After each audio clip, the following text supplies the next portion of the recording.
This little book, Facts About Ireland, published by the Department of External Affairs, contains written in its 110 pages a definition of Ireland. It traces our history, measures our resources, and numbers our achievements. It even has a map of the country. If you were a foreign investor or visiting journalist, it might be a useful guide. But if you were an inquirer who wanted to know what the people were like, or how you'd be treated, or how you should behave, I suspect it would be of little use. In one way, it tells all we wish to tell. In another, it tells nothing. All of it is true, but it's not all of the truth.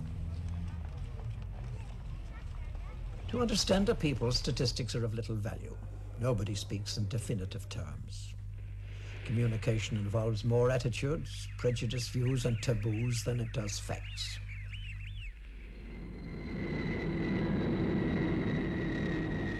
As a race, we weren't defined in this century, nor in the last 500 years, nor for that matter in the last 1,000 years. Like every other race, we're the product of change, slow-moving time, and our environment.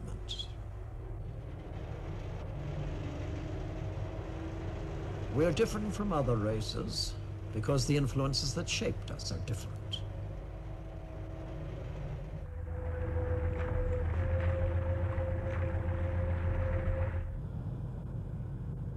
Can we now rake the bed of history and discover what forces changed the course or altered the flow of the river we see today?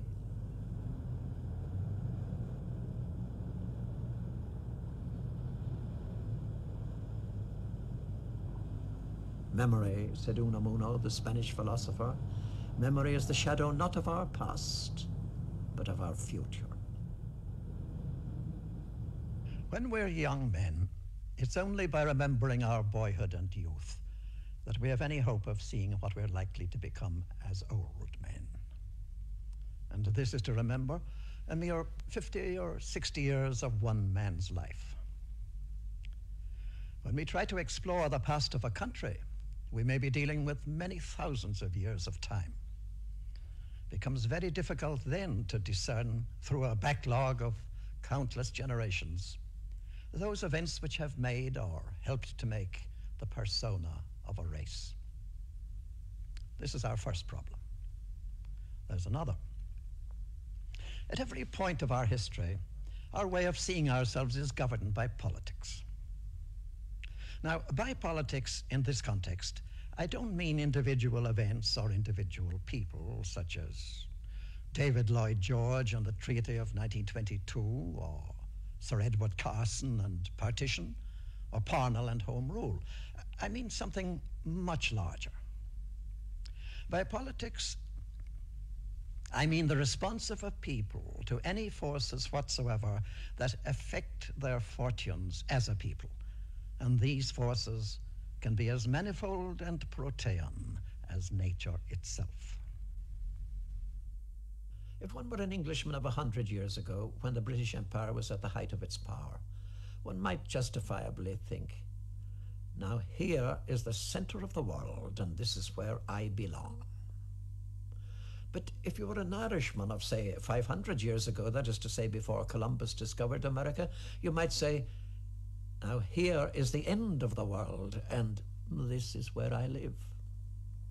Now both of these thoughts are political thoughts because they're born of a marriage between geography and power.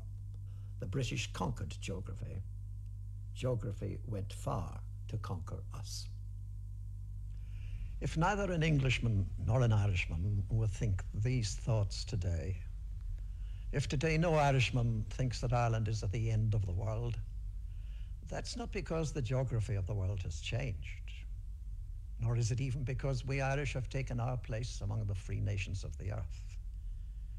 It's because, among many other things, over the last 50 years or so, the effect of geography on power politics has been obliterated by instant communications. Nevertheless, the point is valid. We do not see ourselves cleanly. Our vision is modified at any point in history by the politics of the time. Look, for example, at any old British atlas.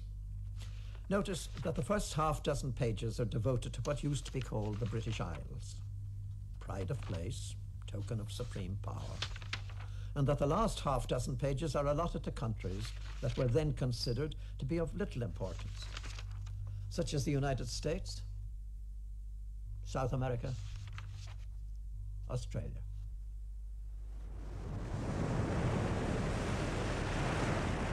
Now, if I were asked what was the most important single political event in our island story, I'd say that it was that cataclysmic event known as the end of the Ice Age.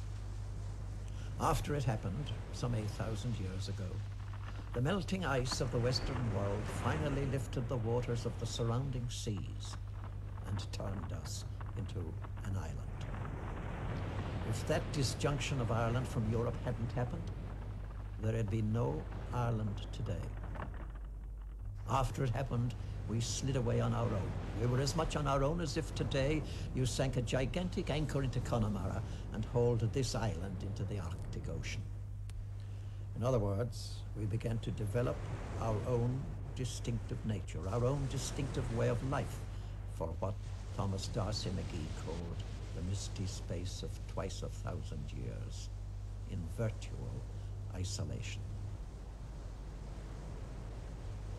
What manner of people were our earliest forebears who began to trickle in here on the Antrim coast about 8,000 years ago?